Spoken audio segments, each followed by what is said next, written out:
Bonjour! Donc cette capsule est là pour vous donner ou expliquer les outils qu'on va utiliser en cours de route cette session, puis ça pourrait s'appliquer pour les autres sessions par la suite, en physique pour les laboratoires. Donc normalement, vous retrouvez ces outils-là expliqués dans le guide de l'étudiant, donc pour aller voir dans le guide étudiant. Donc généralement, j'explique ça aussi en classe, mais en classe, qu'est-ce qui arrive? Les paroles s'envolent et les écrits restent. Donc, ah oui, mais si on veut revenir, ah oui, dans le laboratoire numéro 3, j'ai besoin de tel outil. Ah, le professeur l'a expliqué dans 1, puis là, je me souviens plus de tout ce qu'il a dit. Donc, j'ai décidé cette session d'enregistrer ces explications-là. Donc, si vous avez besoin d'une explication sur les outils qu'on utilise en laboratoire, juste allez revoir la capsule, la partie qui vous intéresse. Donc, il y a 4 outils, en tout cas, il y a 4 segments que je vais inclure dans cette capsule-là. Donc, premier élément, c'est les échelles log-log. Donc, on va voir que dans certains laboratoires, on fait des fois des échelles log-log. Pourquoi? Deuxième chose, donc je vais parler de régression linéaire. Donc, l'outil qui permet de trouver la droite et la pente et l'ordonnée avec leur incertitude. Je vais parler aussi de diagramme de comparaison, parce que le but, généralement, c'est de comparer deux valeurs pour savoir est-ce que notre expérience est concluante, oui ou non. Et aussi, je vais parler de comment faire des graphiques. Donc ça, c'est important. Donc, quels sont les critères que je vais appliquer. Donc, c'est les mêmes critères qui sont dans le guide de l'étudiant, mais je vais vous le montrer. Donc, je vais faire en live un graphique où je mets mes barres d'incertitude, je mets toutes les informations, je commande aussi. Donc, pour ceux et ceux, au lieu de lire, je vois comment ça se fait. Surtout pour les barres d'incertitude, donc des fois, il y a des choses qui sont problématiques. Et malheureusement, pour les 3 parties, régression linéaire, diagramme de comparaison, puis faire un graphique. Donc, c'est un enregistrement qui est fait sur mon ordinateur à partir de Zoom. Et malheureusement, la qualité du son n'est pas tout à fait là, mais au moins, c'est audible. Donc, on va commencer le premier outil, c'est les échelles log-log. Donc, généralement, quand vous faites un graphique, c'est des échelles conventionnelles. Donc, X, Y, vous mettez vos points, ça peut donner une droite, ça peut donner quelque chose, peu importe. Donc, généralement, on va utiliser des échelles linéaires. Mais ça peut arriver dans certains cas, comme dans le laboratoire numéro 1, utiliser des échelles log-log. Et ça peut arriver plus tard, donc en chimie, ou dans votre 4e, à la fin de votre parcours, vous allez faire un projet d'intégration, et peut-être avoir des échelles log-log, ça pourrait vous aider. À quoi servent des échelles log-log?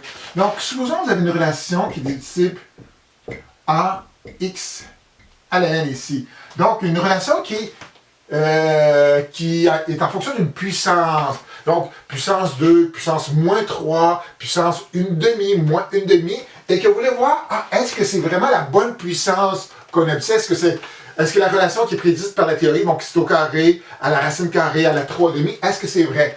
Une façon de valider, c'est avec des échelles log-log. Donc, si on prend le log de chaque côté, donc ça va donner log de y ici est égal à log de ax à la n ici. Donc, on va utiliser les propriétés des logarithmiques. Donc, quand on a une multiplication, ça devient comme une addition ici. Donc, ça fait log de a plus log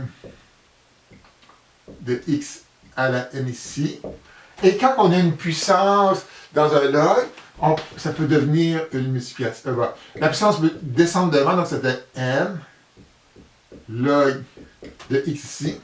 Donc, c'est égal à log de y ici. Et cette forme-là ressemble étrangement à une droite. Donc, la y est égale à ax plus b ici. Donc, si on calculait le log de y, on calculait le log de x, et qu'on mettait ça en graphique, la pente, donc ça serait l'axe des x, la pente nous donnerait l'exposant qui est associé à le x. Et l'ordonnée à l'origine, le log de l'ordonnée à l'origine,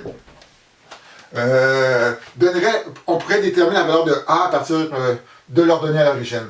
Or ici, au lieu de calculer log, c'est comme une opération supplémentaire, on calcule le log de y, le log de x pour faire graphique de log de y en fonction de log de x. Mais au lieu de faire ça, qu'est-ce qu'on peut faire? On peut garder notre x et notre y, et en cliquant sur l'échelle, au lieu d'avoir une échelle linéaire, on peut demander à Excel, choisis une échelle logarithmique. Donc, l'échelle logarithmique, vous allez remarquer que ce n'est pas une échelle linéaire. Donc, les graduations ne sont pas...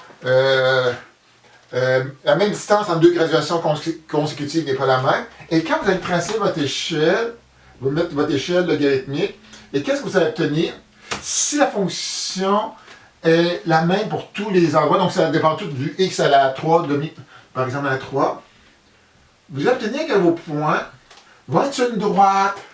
Donc, c'est-à-dire qu'ici, l'exposant pour tous les points est le même. Et là, si on voulait savoir l'exposant, là, on ne peut pas dire, hey, on va faire y2 moins y1 sur x2 moins x1. Donc, n'oubliez pas que c'est une échelle logarithmique. Donc, si on voulait avoir à partir de la pente, l'exposant, donc, qu'est-ce qu'il faudrait faire? Donc, pour avoir l'exposant, donc, la pente ici, comme c'est des échelles log, donc, ça serait log de y final moins log de y initial sur log de x final moins log de x initial ici. Donc, c'est comme delta y, donc y final moins y initial sur variation de y sur variation de x, mais il faudrait le faire en logarithme dans ce cas-là. Sauf qu'ici, dans notre cas, là, on ne demandera pas de calculer manuellement la pente, donc on va utiliser un outil de régression linéaire où, en mettant les valeurs dans le chiffrier chiffrier va faire une analyse qui va vous permettre de trouver pas l'ordonnée, mais l'exposant de la valeur recherchée. Donc, souvent, c'est la pente qui nous intéresse pour avoir l'exposant. Pour l'ordonnée à l'origine, des fois, bon, supposons que A est une constante pertinente. Donc, des fois, pour dire, OK, je connais B, c'est égal à log de A, donc on aurait juste à faire la fonction inverse pour trouver la valeur de A par la suite. Donc, avec ça, ça termine la petite partie tableau. Donc, je vais passer maintenant à l'ordinateur et c'est ça, donc, je vais essayer de en tout cas, les mettre dans l'ordre. En tout cas, vous avez juste à rechercher lequel qui est lequel. Donc, avec ça, on passe à l'ordinateur et possiblement vous dit au revoir tout le monde. Bon visionnement ou bon choix dans votre visionnement.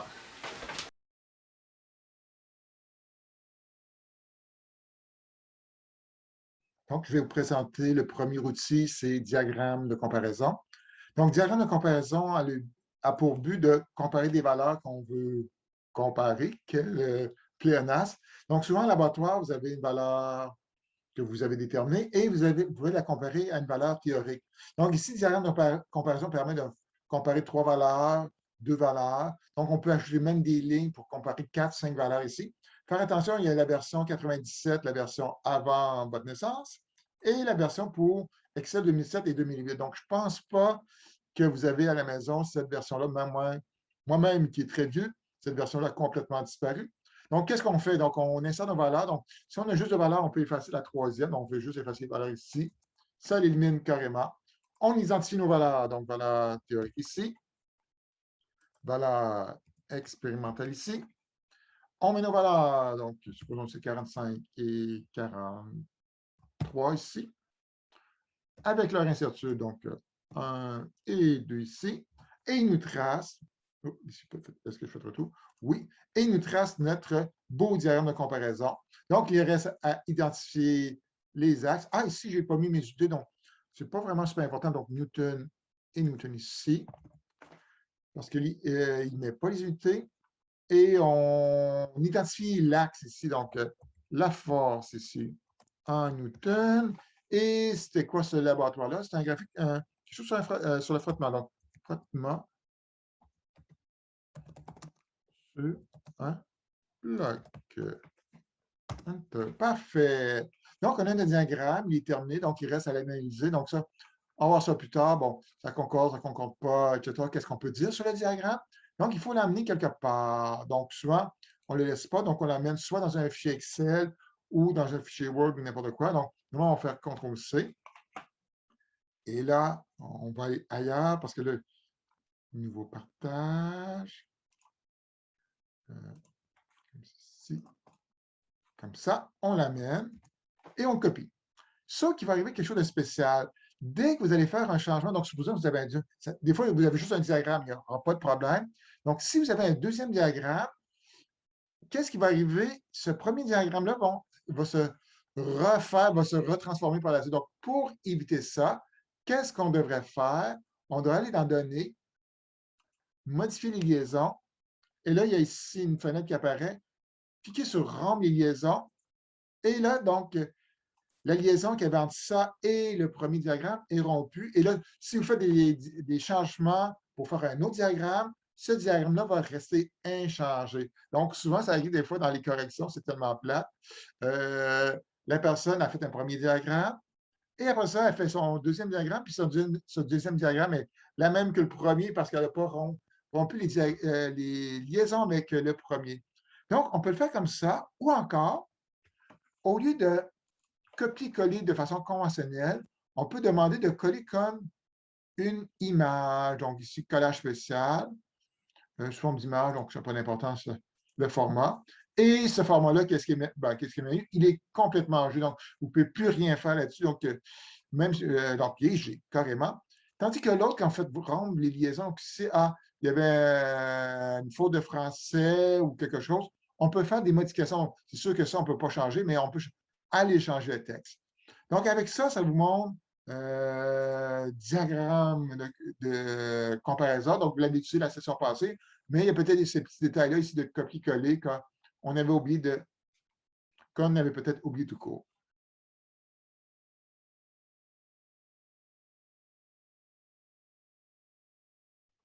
Donc,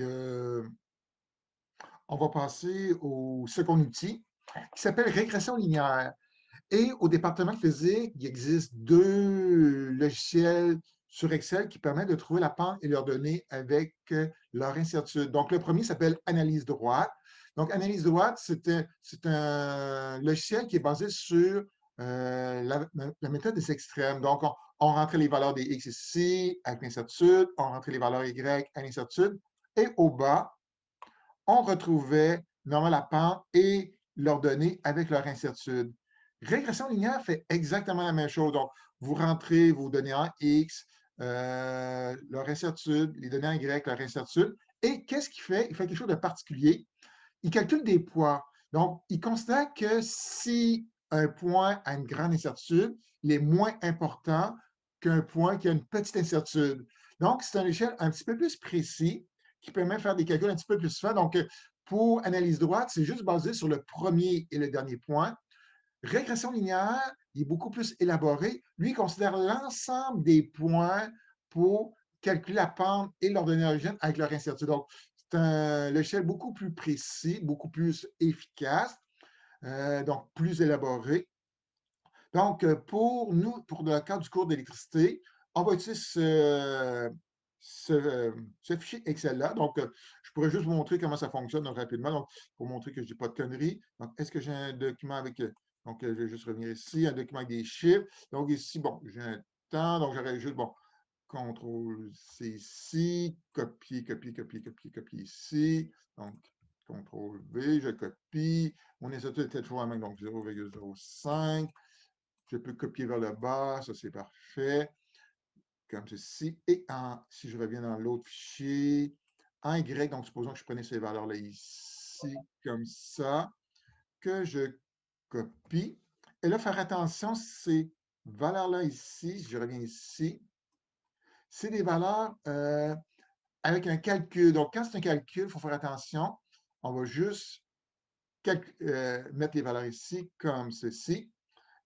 Et non faire un copier-coller parce que là, il va copier la formule, puis la formule a plus rapport avec ce lien-là. Et si on descend en bas, on retrouve la pente avec l'incertitude et l'ordonnée à l'origine avec l'incertitude. Qu'est-ce qui est aussi intéressant avec régression linéaire? C'est qu'il y a différents types. Donc, il peut avoir le type Y est égal à mx plus b ou ax plus b. Il peut avoir la forme Y est égal à mx. Donc, si on sait que l'ordonnée, c'est 0, donc il va forcer la droite à passer par 0. On peut aussi trouver, donc si on a une relation exponentielle du type A exposant BX, donc on peut trouver le B et le A, le coefficient devant l'exponentielle avec régression linéaire. Donc c'est un autre, mais ça reste la même chose. Et aussi, il y a l'onglet puissance. Donc, l'onglet puissance permet de trouver, donc je ne sais pas si avec la souris on peut le voir, permet de trouver l'exposant d'une relation. Donc, le x à la n, le n ici, donc l'exposant d'une relation. Donc, ici, on aura en bas l'exposant avec son incertitude. Et là, on pourrait avoir le A. Ici, il fait même le calcul pour trouver le coefficient A devant la relation avec son incertitude. Donc, avec ça, ça fait le tour de régression linéaire. Donc, ce n'est pas plus compliqué qu'analyse droite, mais c'est beaucoup plus puissant qu'analyse droite dans ce cas-là.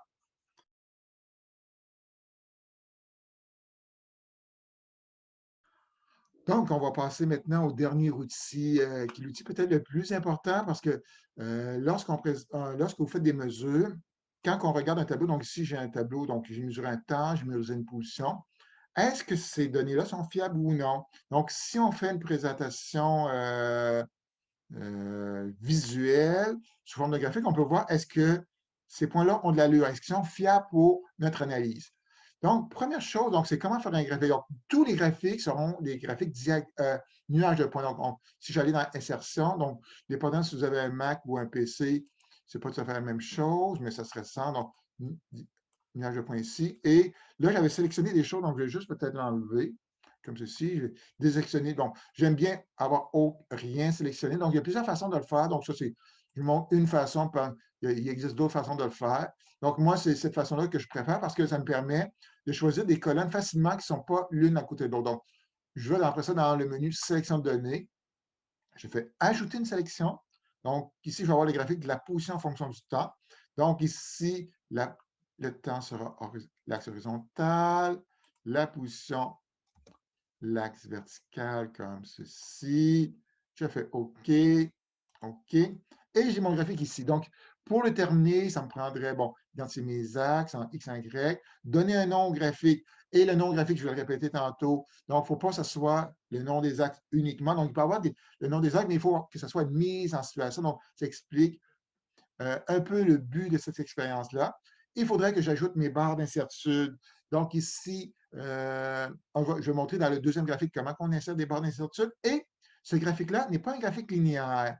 Donc, généralement, quand ce n'est pas un graphique linéaire, on appelle ça un graphique d'illustration. Un graphique d'illustration pourrait être linéaire, mais un graphique d'illustration est là pour démontrer la relation qui existe entre les deux quantités. Donc, ici, on voit que ce n'est pas une relation linéaire. Donc, on pourrait montrer, on pourrait avoir toutes sortes de relations. Donc, ici, le but, c'est d'illustrer. Donc, quand c'est illustré, on n'ajoute pas de courbe à ce graphique-là. Donc, graphique d'illustration, on n'ajoute pas de courbe. Extrêmement important. Donc, j'enlève ça. Et là, maintenant, je vais faire un graphique d'analyse. Donc, je vais refaire la même chose. Je vais peut-être aller un petit peu plus lentement. Donc, nuage de points. Donc, j'ai mon graphique vide ici. Donc, ici, dans les outils graphiques, il y a création graphique, mise en forme. Donc, création graphique. Donc, des fois, c'est juste chercher à quel endroit. Donc, sélection de données. J'ajoute. Et là, maintenant, ça va être la position en fonction du temps au carré. Donc, ici, je vais mettre en X le temps au carré, comme ceci. En Y, la position, comme ceci. OK. OK. Parfait. On voit une relation linéaire qui apparaît. Donc, on va identifier nos axes ici. Donc, titre des axes. Donc, axe principal. Donc, ça, c'était. Ici, il faudrait que je fasse tout ça. Temps carré. T au carré. Toujours avoir les unités secondes au carré entre parenthèses. Des fois, on est capable de faire l'exposant. Donc, ça dépend des logiciels. Des fois, on peut le faire. Des fois, on peut plus difficile à faire. Donc, maintenant, titre des axes vertical. Donc, ici, c'était la position. Donc, position, on peut marquer un nom ou ici, bon, X. En mètres, c'est comme ceci, comme ça. Le plus important ou le plus critique, c'est le titre du graphique. Donc, ici, le seul titre que je ne veux pas avoir, c'est position en fonction du temps au carré. Donc, ça, je ne veux pas avoir ça. Donc, il faut mettre quelque chose qui décrit un peu l'expérience qu'on a fait. Ici, on pourrait dire, bon, dans ce cas-là, c'est un mouvement d'un chat. Donc, c'est un chat qui bougeait et on a mesuré sa position en fonction du temps au carré. Bon, donc avec ça, on va pouvoir savoir est-ce que le chat faisait un mouvement rectiligne, un mouvement accéléré dans ce cas-là. Donc, ça décrit vraiment l'expérience ici. Donc, j'aurais pu dire, bon, position d'un chat en fonction du temps au carré. Donc, au moins, il faut marquer quelque chose qui rapporte à l'expérience ici en ce cas.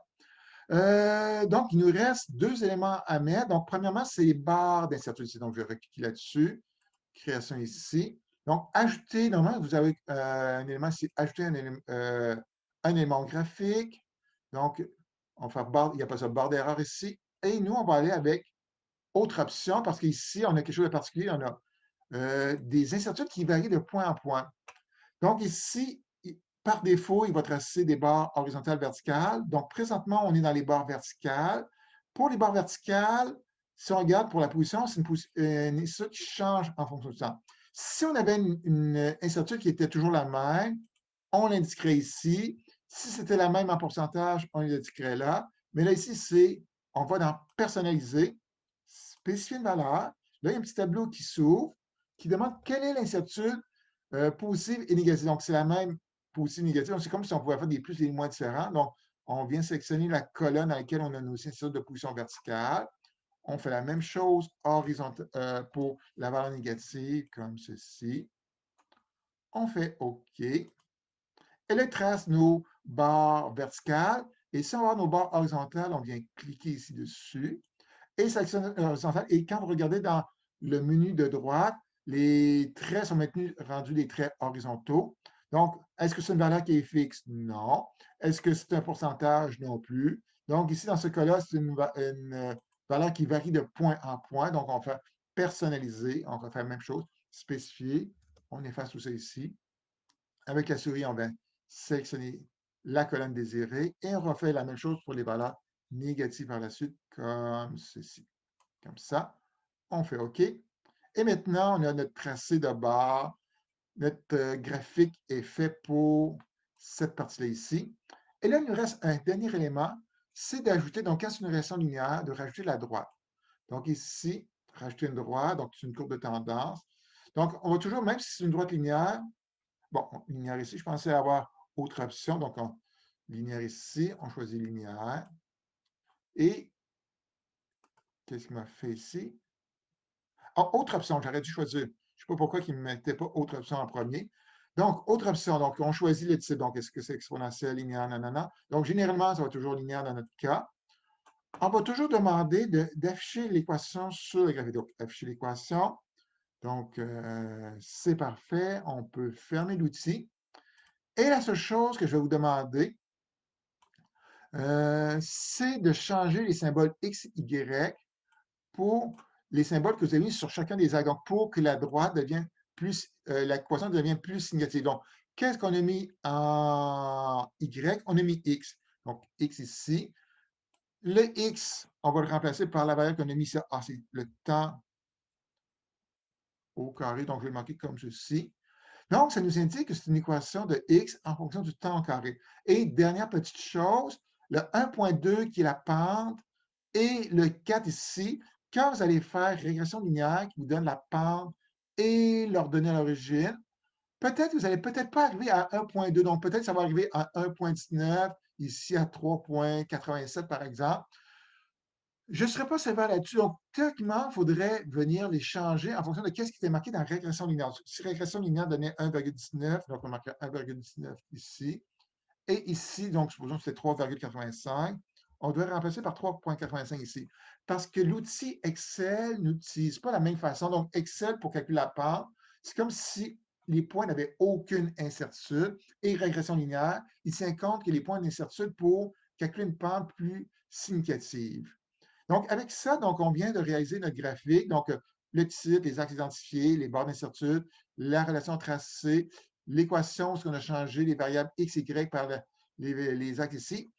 Quelquefois, on peut se dire, ah, OK, je veux l'avoir comme impression, donc on peut faire copier-coller, la mettre quelque part. Mais souvent, des fois, quand on le met dans un rapport, on veut l'avoir pleine page.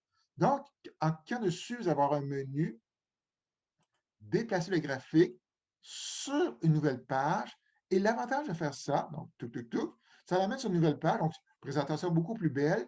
Et quand on l'imprime ou qu'on l'importe, ça donne vraiment une page pleine. Donc, généralement, un des buts du graphique, c'est de l'avoir vraiment pleine page pour être capable de lire plus en détail les informations qui sont sur le graphique ici. Donc, avec ça, ici, on pourrait dire, ah, on a vraiment un beau graphique. Donc, les points portent toutes sur la droite. Donc, on aurait un beau 10 sur 10 pour ce graphique-là ici.